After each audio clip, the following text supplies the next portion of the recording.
तो ना यीशु मसीह ने एक आपको एग्जांपल दी बाइबल में। उसने कहा मेरा राज्य एक बीज के समान, जब जमीन में बोया जाएगा और बोने वाला रात को सोएगा, दिन को उठेगा और नहीं उसको मालूम होगा कि कब उसमें से अंकुर फूटे, कब उसमें से वो निकले, कब वो पेड़ बन गया। आप कर सकते हो ऐसा? आप जितना मर्जी चिंता कर लो बीज के पास बैठ के, आप उसको फुटा सकते हो? आपको वेट करना कि नहीं? प्रभु पे भरोसा रखना है कि नहीं कि ऐसा होगा?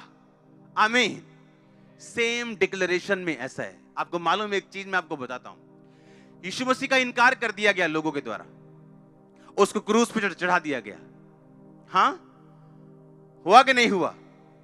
आपने कहीं पढ़ा वो उन लोगों को कैंसर हो गया हो, लोग मर गए हो? नहीं सुना ना? यीशु मसीह के जाने के कुछ साल बाद एक राजा ने यरूशलेम पर अटैक किया और उस खुदा के मंदिर को ढा दिया और सब लोगों को बंदी बना लिया। यह उनकी सजा थी यीशु मसीह का इनकार करने की। यीशु मसीह ने कहा मैं क्रोध करने में विलंब हूं। ऐसा बड़ा पॉसिबल है कि आज एक बंदा व्यभिचार करे और कल उसको कार मिल जाए, अच्छी नौकरी मिल जाए, यह पॉसिबल है। इसका मतलब यह नहीं खुदा आपके साथ, आपका वीजा लग जाए, आपको बिजनेस ब्लेसिंग मिल जाए, आप बोलोगे परमेश्वर तो मेरे साथ है। नो। 40 साल, 50 साल, 60 साल, 70 साल लग गए उन लोगों को सजा तक आते आते, लेकिन जब परमेश्वर देना शुरू करता है सजा, फिर ऊपर से लेके पैरों के तलवों तक तौबा तौबा बोलता है हर सेल बॉडी का। आप समझ रहे हो मेरी बात? उस टाइम उनको कुछ नहीं हुआ, इनकार कर दिया, क्रूस बिठा दिया, कुछ नहीं हुआ, पार्टियां चल रही हैं, सब तरफ मजे ही मजे चल रहे हैं, कुछ नहीं हुआ। लेकिन बाइबल कहती है कि यरूशलेम के ऊपर यीशु मसीह ने कहा था पत्थर पे पत्थर भी ना छूटेगा जो ढाया ना जाएगा।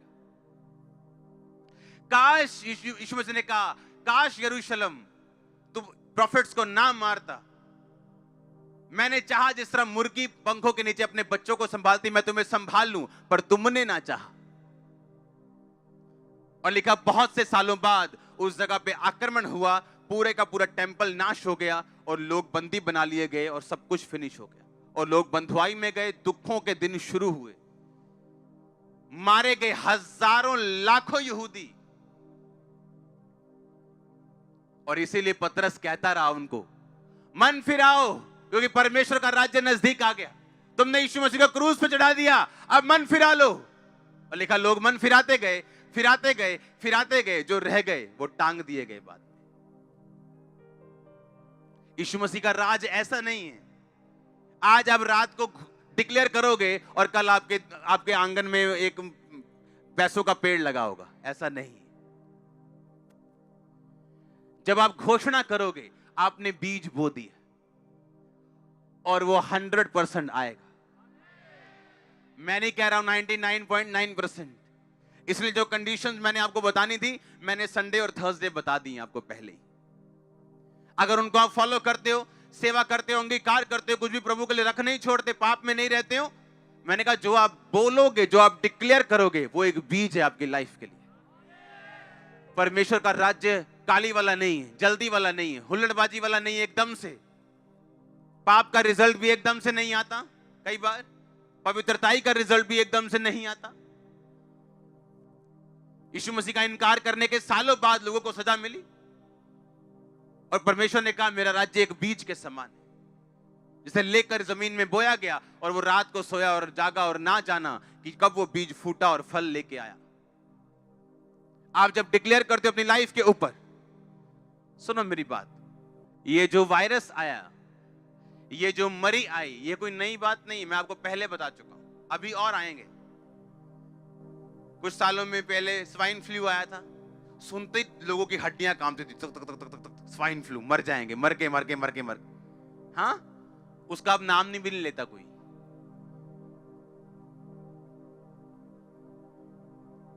चैन से जीना चाहते हो, अपना टीवी बंद कर दो, चैन से जियो। आपने जैसे टीवी खोला, हाँ जी, आपको अभी ब्रेकिंग न्यूज, कोरोना से भारत में दूसरी मौत। सुनो मेरी बात, सीरियस है चीजें, लेकिन डर क्यों डालना है इतना? आप रिपोर्ट पढ़ो, एक मैं आपको रिपोर्ट पढ़ाता हूं।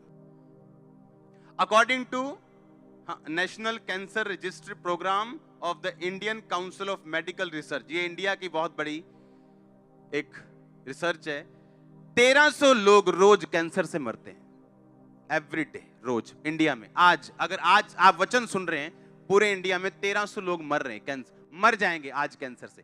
कल 1300 लोग मर चुके कैंसर से, और कोरोना से हुई भारत में दूसरी मौत। आप मेरी बात समझ रहे कि नहीं? टीबी की रिपोर्ट देखेंगे आप। India must fight TB harder as disease claims 4000 every day. 1400 लोग रोज मरते हैं टीबी से इंडिया में। आप टीबी से तो डरते नहीं हो, आप कैंसर से तो डरते नहीं हो। हाँ, देखो बीमारी की सीरियसनेस है, हमें सरकार का साथ देना है, हाथ धो, जो करना है करो, डरो मत। डर गए तो एक और रिपोर्ट हम पढ़ेंगे हार्ट की। हार्ट डिजीज से 2016 में 28 लाख लोग मरे, सिर्फ हार्ट डिजीज से। अगर मैं रोज आपको यह बात बताऊं, आपके अनुग्रह टीवी पे आप जैसे सुबह खोलो, आज 2000 बंदा मर गया हार्ट अटैक से, आप बोलोगे यार मेरे भी माड़ी माड़ी हुंदी है, चेक कर आई हम। आप समझ रहे कि नहीं? 28 लाख कितने एक साल में। 20,000 रोज एवरेज लगा लो, 20,000 से भी ज्यादा। रोज के 700 लोग मरते हैं रोज के, किससे? हार्ट अटैक से। अगर मैं रोज आपको यह बात बताऊं सुबह उठ के कि भाई आज 700 बंदा मर गया हार्ट अटैक, और आपके दिल में डाल दूं कि हार्ट अटैक बड़ी तगड़ी बीमारी है, आपको नहीं भी होना होगा, हो जाएगा। क्योंकि आप समझ रहे मेरी बात, कोरोना वायरस जो है वो इम्यूनिटी प्रॉब्लम है। लोगों को छोले भटूरे ज्यादा खाने की आदत है, फल फ्रूट खाने की आदत नहीं, एक्सरसाइज करने की आदत नहीं, मोबाइल पे ज्यादा रहते हैं। मोबाइल पे ज्यादा रहोगे आपकी इम्यूनिटी लो होगी, छोटे से छोटा वायरस भी ऐसा बन जाएगा। ये वायरस क्या पहले नहीं थे? अब अटैक ज्यादा क्यों कर रहे हैं? आपकी इम्यूनिटी लो है, आप सब कुछ प्रभु पे छोड़ना चाहते हो। डरो मत, जो प्रिकॉशंस है उसे लो। कौन मना करता है? हाथ धो कौन मना करता है? फ्रूट्स खाओ कौन मना करता है? कोई मना नहीं करता, लेकिन डरना मना है हमारी लाइफ में। डरना क्या है? मना है। हाँ या ना? रोज 1300 1200 रोज 1400 लोग मर रहे टीबी से, आप उससे तो डरते नहीं। लेकिन कोरोना से आज भारत में दूसरी मौत, वो आपको डरा चुकी है। आप हाथ शेक करने में घबरा रहे हो, कोई करे नाले भजन संहिता कानून, अब क्यों डर लग रहा है? आप डर चुके हो। डरना नहीं, हालेलुया, डरना नहीं। और ये आज निकला है वायरस। हम रोज प्रेयर करते हैं भजन संहिता 91 से, एवरी डे। मेरी पर्सनल प्रेयर में एक भजन संहिता 91 है, मेरी पर्सनल, जो मैं अपने लिए करता हूं। उसको पढ़ेंगे, चलो मैं आपको पढ़ के बताता हूं। भजन संहिता 91 उसकी एक आयत, इसमें कंडीशन है, जो परम प्रधान के छाए हुए स्थान में बैठा रहे, यानी पक्का विश्वासी हो, बैप्टिज्म लिया हुआ, नशे छोड़ा हुआ, पूरी तरह से प्रभु का साथ पाया हुआ, कहता वो सर्वशक्तिमान की छाया में ठिकाना पाएगा। मैं यहोवा के विषय कहूंगा, वो मेरा शरण स्थान है, मेरा गढ़ है। गढ़ यानी एक ऐसा स्थान जहां पे एनिमी अंदर आसानी से नहीं घुस सकता। हालेलुया। वह मेरा परमेश्वर है, मैं उस पर भरोसा रखूंगा। वो तुझे बहेलिये के जाल से और महामारी से बचाएगा, तुझे फेक एजेंट्स से बचाएगा। हाँ, बहेलिया दाना दिखा के तुझे फंसा लेगा, कहता तू बच जाएगा उससे। वह तुझे अपने पंखों की आड़ में ले लेगा, तू उसके परों के नीचे शरण पाएगा। उसकी सच्चाई तेरे लिए ढाल और झिलम ठहरेगी। तू न रात के भय से डरेगा, ना उस तीर से जो दिन को उड़ता है, ना उस मरी से जो अंधेरे में फैलती है, ना उस महारोग से जो दिन दोपहरी में उजाड़ता है। कैंसर ने दिन दोपहरी लोग उजाड़ दिए, टीबी ने उजाड़ दिए, एड्स ने उजाड़ दिए, कोरोना ने लोगों को उजाड़ दिया। कहता ना उस महारोग से जो दिन दोपहरी में तेरे निकट नहीं आएगा। कहता तेरे निकट 1000 तेरी दाहिनी और 10,000 गिरेंगे, परंतु वह तेरे पास ना आएगा। जब आप युद्ध में जाते थे लोग, तो तीर आते थे, तीर हजारों की गिनती में। कहता तेरे निकट 1000 गिरेंगे, तेरे दाहिनी 10,000 गिरेंगे तीर, पर एक तीर भी तेरे पास ना आए। तेरे इधर 10,000 मरेंगे, इधर 1000 मरते होंगे, पर वो तेरे पास नहीं आएगा। बाइबल कहती, परमेश्वर ने कहा जाके फिरौन को बोल दे कि तेरे पूरे घराने, तेरे पूरे देश के ऊपर अंधेरा छाया रहेगा और मेरे इस्राएलियों पर कोई कुत्ता भी भाव नहीं करेगा। कुत्ता भी भौंकेगा नहीं, लेकिन तेरे देश के ऊपर मरियां आएंगी। बाइबल कहती, परमेश्वर ने कहा अगर तुम मेरी सेवा करो, मेरे नाम का भय मानो, बुराई से अलग रहो, तो जितने रोग और विपत्तियां मैंने मिस्रियों के ऊपर भेजी थी, जितने प्लेग महामारियां उनके ऊपर आई थी, तुम्हारे ऊपर एक भी नहीं आएगी।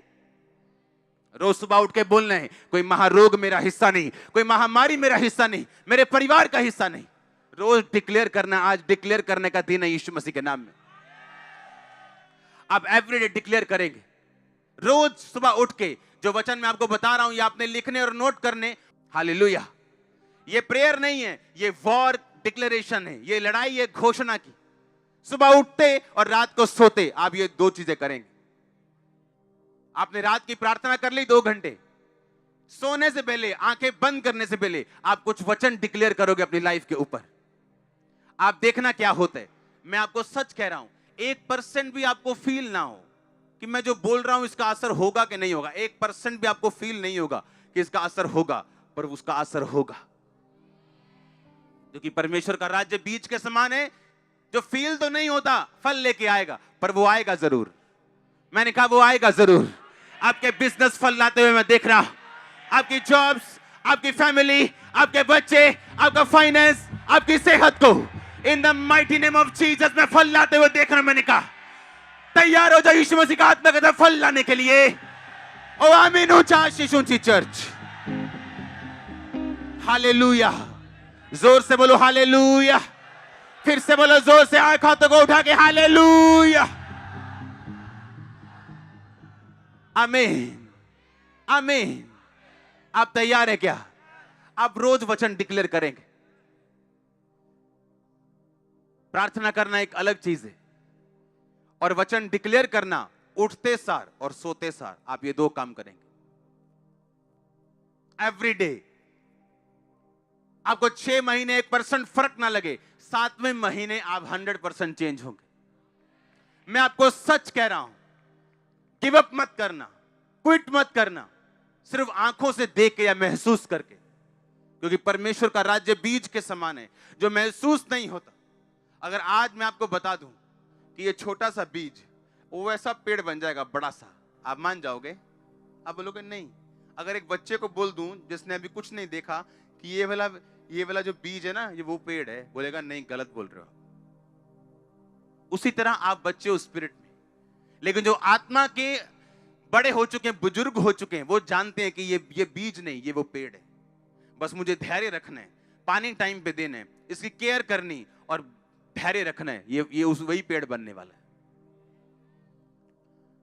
अगर उस पेड़ को बड़ा होने तक पंगे लोगे, पाप में जाओगे, खुदा को परखोगे, कुड़कुड़ाओगे, तो आपकी गलती आप खुद भुगतोगे। परमेश्वर ने कहा जो चीजें आप घोषित नहीं कर सकते, आप उसे पा भी नहीं सकते। आपको घोषणा करनी है। सुबह आप जब बाइबल पढ़ते हो, आपको एक ऐसा वचन मिलता है जो आपके लिए, आप उसे साइड पे लिख लो, मोबाइल पे लिख लो, साइड पे कॉपी पे लिख लो। जैसे ही रात को सोने लगोगे, आप वो वचन पढ़ोगे, डिक्लेयर करोगे और सो जाओगे।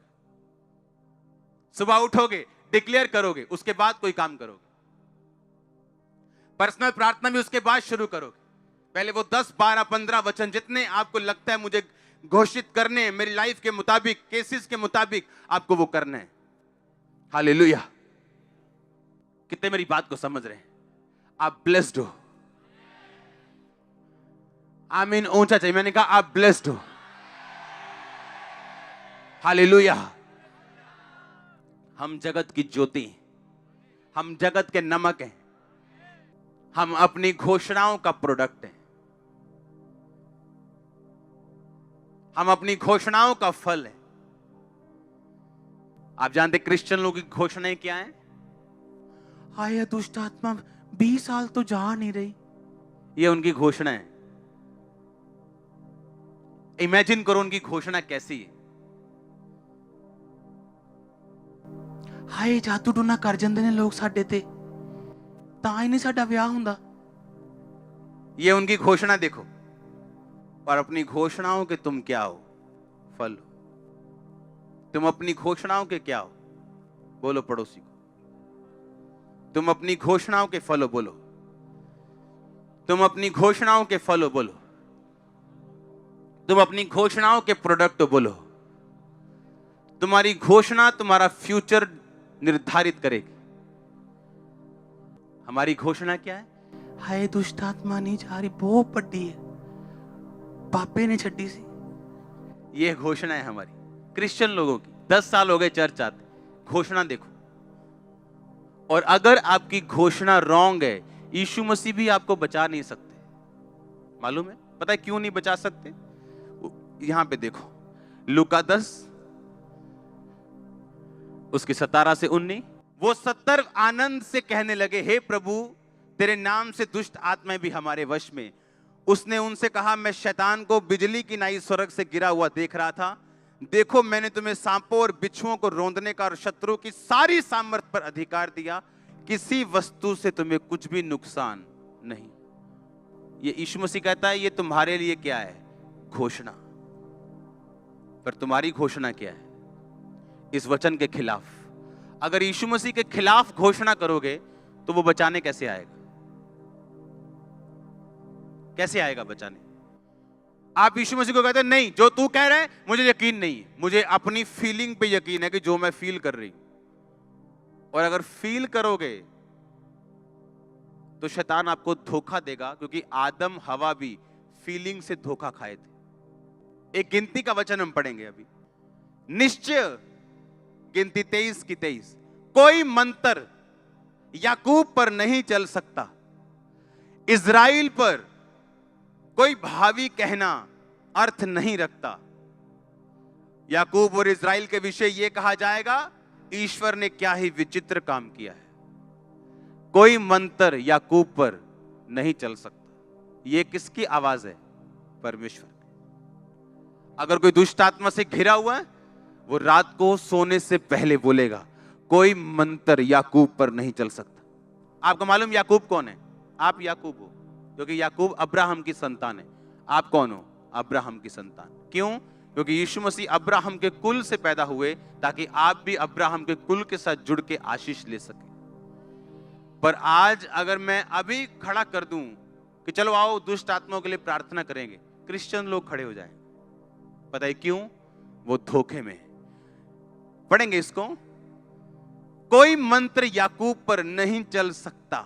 नहीं चल सकता मतलब ये एक 100% वायदा है खुदा का कि ये काम तेरी लाइफ पर नहीं हो सकता, हो ही नहीं सकता। अगर कोई दुष्ट आत्मा से ग्रसित है यीशु मसीह को मानने के बाद भी, वो रात को सोने से पहले बोलेगा, कोई मंत्र याकूब पर नहीं चल सकता, कोई मंत्र मुझ पे नहीं चल सकता। देखो दुष्ट आत्मा मेरे वश में है, किसी चीज से मुझे नुकसान नहीं होगा। वो रोज बोल के सोएगा, मेरी मैरिज लाइफ पे इसका नुकसान नहीं होगा, मेरे शरीर पर इसका नुकसान नहीं होगा। अगर सिर दर्द कर रहा है, मेरे सिर पे इसका कोई नुकसान नहीं होगा।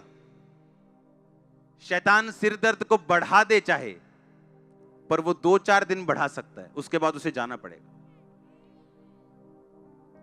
लेकिन हमारी घोषणा क्या है? आप जानते कुछ लोग अच्छे होने के बावजूद बिजनेस में कभी कामयाब नहीं हुए। अगर उनका बिजनेस सही भी चल रहा हो, पूछो कैसे चल रहा है, ठीक है यार इन्ना वधिया नहीं का, ताकि कोई पैसे ना मांग लवे, मम्मी उधार ना मांग लवे, क्या ही ना दे काका चीज लाया। इस चक्कर में अपने मुंह से गलत घोषणा करते, और जब घोषणा गलत हो जाएगी तो आप अपनी घोषणाओं के फल हो। गलत करोगे गलत रिजल्ट, सही करोगे सही रिजल्ट। सबको जय मसीह की। मैं जतिन बब्बर और आप देख रहे हैं मसीह परिवार चैनल। जैसे कि आप सब जानते हैं कि मैं इस चैनल पे प्रभु के अलग अलग दासों की वीडियोस डालता हूं, तो अगर आपको हमारा चैनल अच्छा लगता है तो आप इस चैनल को ज़्यादा से ज़्यादा सब्सक्राइब जरूर करें, ताकि आप प्रभु के वचन को सुन सके। वीडियोस को ज़्यादा से ज़्यादा शेयर करें, ताकि जिन लोगों तक वचन नहीं पहुंचा उन तक भी वचन पहुंच सके। सबको जय मसीह की। एक बार मैं आपसे दोबारा कहूँगा कि इस चैनल को सब्सक्राइब जरूर करें और वीडियोस को ज़्यादा से ज़्यादा शेयर करें। जय मसीह की।